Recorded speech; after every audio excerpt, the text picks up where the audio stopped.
Libra, welcome back po dito sa Daily Dose of Tarot 111. Kamusta po kayo? I hope nasa mabuti kayong kalagayan, pampisikal, mental, emotional o spiritual man yan. Ang video natin na ito ay para lamang sa mga may malawak na kaisipan. Tandaan po na hindi lahat ay makaka-relate or makaka-resonate. Kaya check nyo po yung inyong other signs, yung inyong other placements. Huwag lang po kayo mag-focus sa inyong sun sign. At kung bago ka lamang po dito sa aking channel, please don't forget to subscribe and hit the bell button para lagi kang updated every time na meron akong uploads. At kung nais mo naman mag-avail ng ating private readings, ng ating Yours bracelet at ng ating Evil Eye Amulet necklace, may kita nyo po yung link sa description box, Tarot Intentions by Aliana Reyes, or pwede naman po directly na i-type nyo na po sa Facebook. At yung mga nag-comment nung nakaraan, nagtatanong Libra kung how much daw ba. Balikan nyo po kasi nag-reply na po ako sa inyo. Yung link yon. So, pwede nyo naman kasing i-type directly sa Facebook na. Or pwede rin po sa email kayo. Doon tayo mag-usap. So, ayan lang po. At kung hindi ka po mag-i-skip ng ating ads, maraming salamat sa iyong suporta and more blessings to come. Mag-iwan ka na din ng baka sa comment section para naman alam ko kung sino ba yung mga, or kilala ko kung sino ba yung mga, makilala ko kayo ba? Kung sino ba yung mga Libra na active dito sa ating channel. So, sa love life, meron tayo ditong 5 of Pentacles. So, yung iba po sa inyo, maaaring wala kayong love life ngayon. Pwede nga focus ninyo ngayon is kaperahan. But let's see, we have 7 of Cups. So, meron dito nahihirapan kayo. Parang meron dito nahihirapang makipag-commit. Kasi, mas nauuna yung pangarap po ninyo kesa dun sa love life ninyo. Sabihin natin, kasi mas alam mo na pag inuna mo yung career mo, mas marami kang goals na matutupad kaysa pag inuna mo yung love life mo. Ayun, so more on, pwedeng mas nagiging practical kayo rito. Tignan natin, pagdating sa kaperahan, we have naman 4 of Cups. So, mayroon kayong factor na nafe-feel dito. Huwag kayong mag-alala kung ano man itong hinihintay ninyong kaperahan. Saan man po ito galing. Ayan, makukuha nyo po ito. Ayan, Ace of Cups. Sa malinis po ito na paraan, yun ang pinapakita rito. Sa career mo naman, we have Temperance. Okay, ito sa mga mga naghahanap ng trabaho, we have Temperance, we have Queen of Swords. Okay, nakita ko naman dito, mamamanifest nyo naman po talaga yung trabaho na gusto ninyo. Kaya lang, it will take some time pa. Kung may lumalapit na po sa inyo dito na ibang opportunities, try nyo pong i-reconsider or try nyo i-consider yon. Kasi, ayan, baka mamaya kakahintay mo rito, ay lumipas na yung yung eagerness mo dun sa trabaho or para magtrabaho. Kaya po, tignan nyo rin, ano ba yung mga lumalapit na opportunities para sa inyo ngayon. Ayan. So, pwedeng merong ito, pwedeng pagkatapos mo panoorin yung video na to, mga ilang araw, ayan po, may dalawang offer sa'yo rito. Sa mga may current job naman po, tignan natin mga may current na trabaho dyan. We have 7 of Pentacles. So, hindi ko alam kung kakatapos nyo lang ng sick leave for some of you. And yung iba rin naman po rito, maaaring ang issue ninyo dito sa current job ninyo is late lagi yung pasahod. Oo. Kaya parang napapag-isipan nyo na kung aalis kayo. Kaya lang naku-confuse kayo. Pwede kasi na wala pa talaga kayong concrete plan dito. 7 of Swords. Kailangan mo na nga talagang mag-isip kung ano ba yung plano mo kung hindi ka na masaya at lagi na lang late yung pasweldo dito sa trabaho. Magstay ka pa ba? Magtitiis ka pa ba? Kung maghahanap ka naman ng bagong trabaho, tignan natin, mabilis ka ba makakahanap? We have the Hierophant. Yes po. Maganda naman po yung credentials niyo, makakahanap ka agad kayo. Pwedeng hindi naman lilipas yung 5 months, no?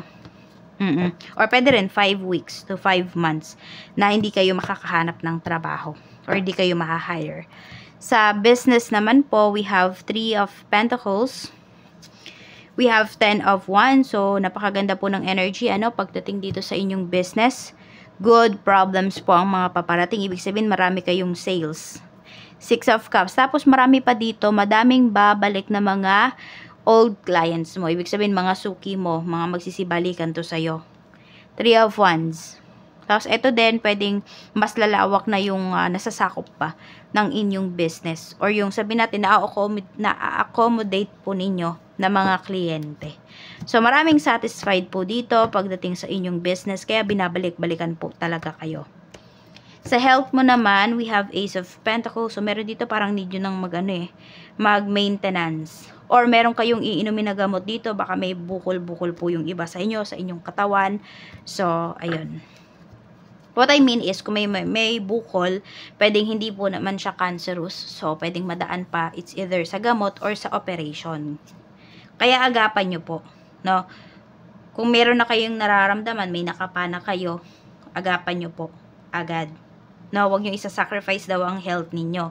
Ayan yung sinasabi sa inyo. Yan yung payo po sa inyo. At tingnan naman natin, ano ba yung mga maiisip mo? Ano ba yung mga yung tatatak ba sa iyong isipan, yung madalas mong maiisip ngayon? Tignan natin, Libra. We have karmic friends. Okay, mga kaibigan. Can't fully trust them. Tension, secret competition. Keep your friends close and your enemies closer. Okay? So, meron dito, no? Meron kang kaibigan dito na maaari po na natapos na yung sabihin natin, yung lessons, yung karmic lessons sa life ninyo. So, pwedeng totally, wala na kayong magiging communication ng tao na to kasi natapos na yung, sabihin natin, yung lesson mo sa buhay niya, yung lesson niya sa buhay mo, yung tipong ganon. Oo. Yung parang hindi na kayo nagmamatter sa isa't isa. And for some of you po, ayan, meron dito, kinukumpetensya ka ng isang kaibigan. Lalo na kung may business po kayo, ayan, magulat ka na lang yung business niya. Katulad na din ng business mo. Kaya huwag kayo masyadong mag-open up sa inyong mga friends. Ayan po. Tignan natin. So, ayun naman. Meron din naman ditong good lessons na matuturo sa'yo yung tao na to.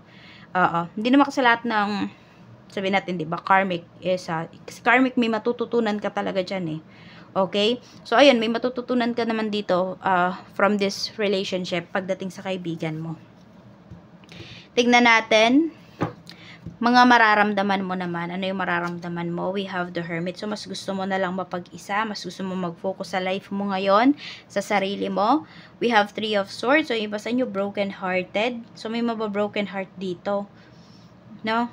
Kaya din yung iba tuloy sa inyo, parang mas gusto nyo na lang manahimik.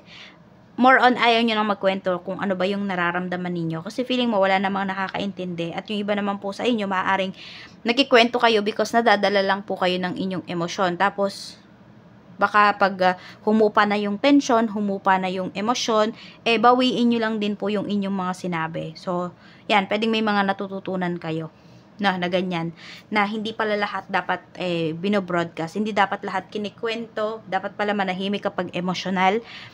Kasi para wala tayong naaabalang tao. So, dapat mong pagfokusan, kaperahan. Ayan po yung sinasabi. So, ngayon ka makakabawi sa sarili mo, Libra, kaya bumawi ka sa sarili mo. Ayan po yung sinasabi. Kaperahan ang sinasabi sa'yo rito. May big amount of money na paparating sa'yo or blessings na paparating sa'yo in terms of material things. Kaya grab mo yung opportunity na yan. Huwag mong papalampasin. Tignan mo kung saan ka mas may nabe-benefit. Dapat mo namang iwasan, we have the Fool. Padalos-dalos sa mga decision. Okay? Kasi ang ayaw natin, ang pinakaayaw natin sa buhay ay yung may regret po kayo. Tignan naman natin ang blessings na paparating para sa'yo. Blessings po na paparating for Libra. Family. Okay? So, ayan. Pwedeng may bubuo na ng family rito. Pwede rin po na kung meron kayong kaaway na family members, maaaring magkabati na kayo. May pag-uusap. We have fire. Okay. Tapos, ayan. Kung asawa po ito, magiging mas responsable na yung asawa mo pagdating sa pagpaprovide sa inyong family. Or sa pag-aalaga sa inyong pamilya. Message naman po natin para sa mula sa ating mga archangels. Sabi dito ni Archangel Zadkiel, sabi niya is, soften your heart with respect to this situation and all the people involved, including yourself. So, do not be harsh on yourself. Kung mayroon man ditong natapos nga na relationship, may mga nangyayari man na gulo sa relasyon, huwag mo laging isipin na ikaw yung may kasalanan. Tignan mo rin, no, yes, tignan mo yung kasalanan mo, tignan mo yung na-contribute mo doon, kung bakit naging ganun yung sitwasyon, bakit ganun yung kinalabasan, pero tignan mo rin, tignan mo rin, intindihin mo din yung ginawa or contribution ng ibang tao. Sabi nga dito, huwag kang maging harsh sa sarili mo. So, ayan lang po, no? Maraming salamat. Mag-ingat po kayo and see you again on my next video.